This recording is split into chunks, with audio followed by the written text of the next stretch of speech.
श्रीमद् भगवद गीता ज्ञान यज्ञ प्रवचन क्रमांक 367 अध्याय 9 राज विद्या राजगुह्य योग और श्लोक क्रमांक 29। ओम त्र्यंबकं यजामहे सुगंधिं पुष्टिवर्धनम् उर्वारुकमिव बन्धनान् मृत्युर्मुक्षीयमामृतात् समस्तजनकल्याणे निरतं करुणामयं नमामि चिन्मयं देवं सद्गुरुं ब्रह्मविद्वरम् वसुदेवसुतं देवं कंसचाणूरमर्दनं देवकी परमानन्दं कृष्णं वन्दे जगद्गुरुम्। ओम तत्सत। भगवान श्री कृष्ण परमात्मा अपने भक्तों को मुक्त करते हैं और दूसरों को नहीं मुक्त करते हैं। तो क्या भगवान में भी मनुष्य की तरह राग द्वेष होता है? शुभाशुभ फलैरेवं मोक्षसे कर्मबन्धनैः संन्यास योग युक्तात्मा विमुक्तो माओपैश्यसि। इस श्लोक में भगवान ने कहा क्या भगवान में भी राग द्वेष है? इसका उत्तर कहते हैं, आइए भगवान की भाषा में सुनते हैं। समोहम सर्वभूतेषु न मे द्वेषोऽस्ति न प्रियः ये भजन्ति तु मां भक्त्या मयि तेषु चाप्यहम्। भगवान कहते हैं कि मैं समस्त प्राणियों में समभाव से व्याप्त हूं, सब में व्याप्त हूं, समान भाव से। न मे द्वेष अस्ति न मे प्रिय अस्ति।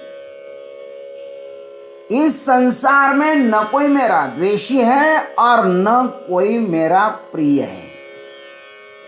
ये भक्त्या भजन्ति ते मयि च अहम् अपि तेषु।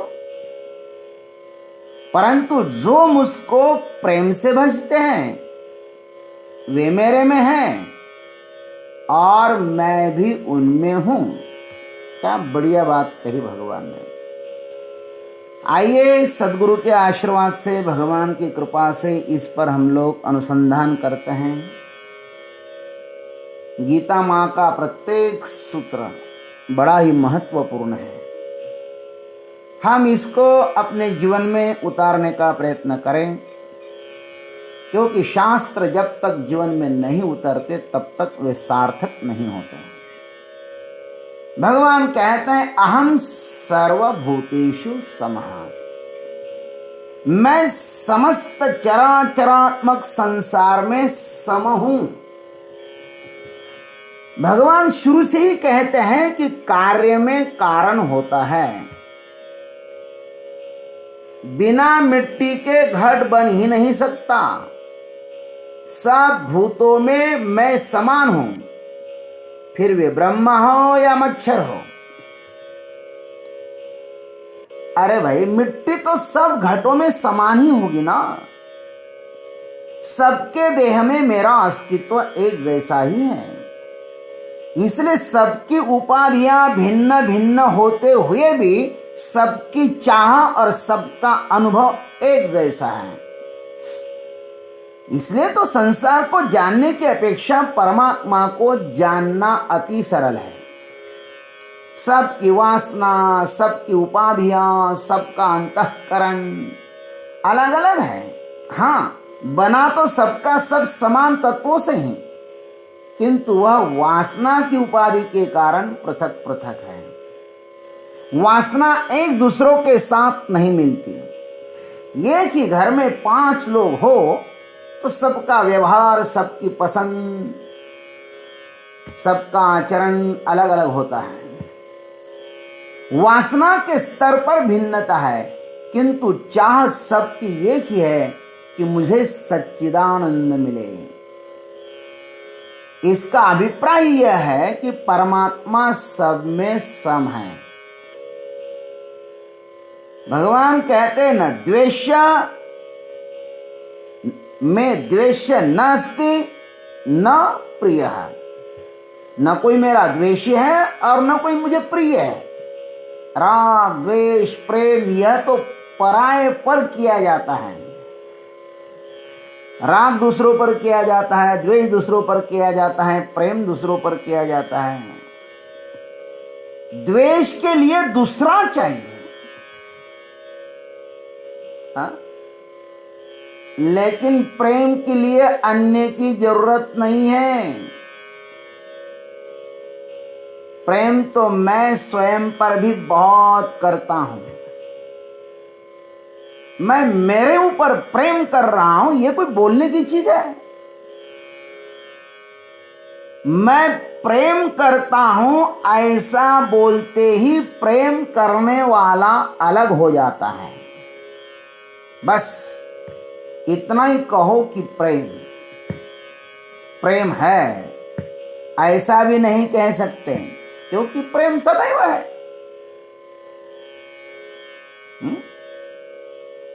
मैं मुझ पर जागृत अवस्था में, स्वप्न अवस्था में, सुषुप्ति अवस्था में, सुख दुख सभी अवस्थाओं में प्रेम करता हूं। और जितना मैं स्वयं पर प्रेम करता हूं उतना प्रेम मुझ पर कोई भी नहीं कर सकता। प्रत्येक लहर पर समुद्र का न द्वेष है न प्रेम है। समुद्र पर है क्या? न द्वेष है, न राग है, न प्रेम है। सब उनकी ही है, तो किससे द्वेष करें और किससे प्रेम करें? मेरे शरीर पर फोड़ा भी उठ जाए ना, तो उस अंग से द्वेष नहीं होता, वह अंग मेरा ही है। फोड़ा भी उठ जाए तो भी उससे द्वेष नहीं होता, मेरा फोड़ा, ऐसा बोलते हैं हम लोग, मेरा दुख। जैसे शरीर मेरा है वैसे ही उस परमात्मा का शरीर यह ब्रह्मांड है। तो भगवान के ही सन करो विरोध, किसके साथ भगवान विरोध करेंगे? एक अंग के साथ प्रेम करूं तो दूसरे के साथ सहज ही द्वेष हो जाएगा ना। हमारी दृष्टि से संसार में भेद है, परस्पर राग द्वेष है, किंतु भगवान की दृष्टि से नहीं। भगवान ने घोषणा कर दी कि मैं द्वेष नास्ति न प्रिय। कितनी सुंदर घोषणा है। लेकिन तू ये भक्त्या भजन्ति ते मयि च अहम अपितेषु, इसमें ऊपर से देखो तो थोड़ा भेद दिखाई देता है, किंतु वस्तुतः नहीं। जो भक्त मेरा भजन करते हैं वे मुझ में है और मैं उनमें हूं। सामान्य रूप से भगवान सब में समान है, जैसे अग्नि सामान्य रूप से सब में समान है। प्रत्येक लकड़ी में उसका वास्तव्य है, कपड़े में उसका वास्तव्य है, कपास में उसका वास्तव्य है, शरीर में उसका वास्तव्य है, पानी में उसका वास्तव्य, सब में है वो। हरि व्यापक सर्वत्र समाना, प्रेमते प्रगट हो ही मैं जाना। देश काल दिस विधि सहु माही, कहु सो कहां जहां प्रभु नाही। शिव जी समस्त देवताओं को कहते कि हे देवताओं, वो परमात्मा कहां नहीं है? ऐसा तो मुझे कोई स्थान बताइए। वो सब जगह लबालब भरा हुआ है, किंतु उनको विशेष रूप से प्रकट करने के लिए भक्त के प्रेम की जरूरत है। उनको प्रकट करना है तो प्रेम चाहिए। अग्नि को विशेष रूप से प्रकट करना हो तो दो लकड़ियों को विशेष ढंग से एक दूसरों पर घिसना पड़ेगा, अथवा प्रत्येक बीज में वृक्ष छिपा हुआ है, किंतु उसको प्रकट करने के लिए जमीन और पानी की जरूरत होती है। बाजार में से बीज लाकर आधा बोगे जमीन में तो उसके पेड़ पौधे बन जाएंगे, और आधा तिजोरी में रख दोगे तो वे जैसे थे वैसे ही रहेंगे। परमात्मा सब में है, किंतु उसे प्रकट होने का अवसर देना चाहिए।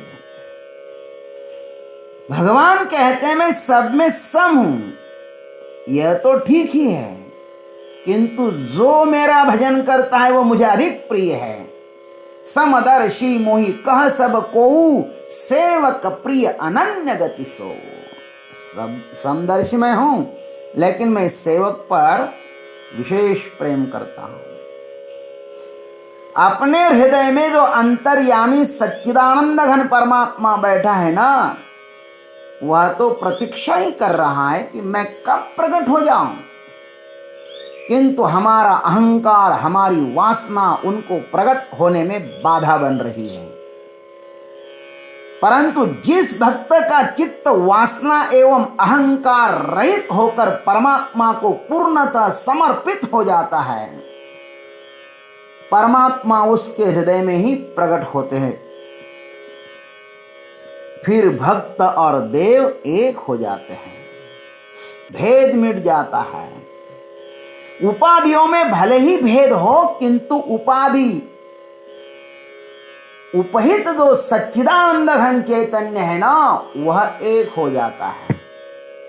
उपाधियों में भेद है, लेकिन उपाधियों में जो बैठा हुआ है ना सच्चिदानंद घन परमात्मा, वह एक ही है।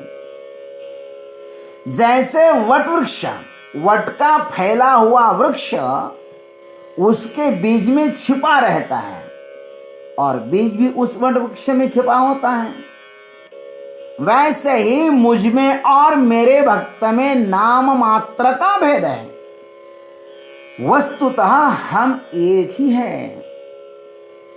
अब वह भी इस उपाधि में, संसार में वैसा ही उदासीन रहता है। कैसे उदासीन रहता है? जैसे विवाह कार्य आदि में अन्य लोगों के उधार लाए हुए गहने शरीर पर धारण करने के पश्चात भी पहनने वालों के मन में उन अलंकारों के प्रति जैसी उदासीनता रहती है, क्योंकि उनको पता है कि ये गहने मेरे नहीं हैं। सजे धजे उस गहनों से, लेकिन उस गहनों के प्रति क्या है? उदासीनता है। वैसे ही मेरे भक्त संसार में उदासीन रहते हैं।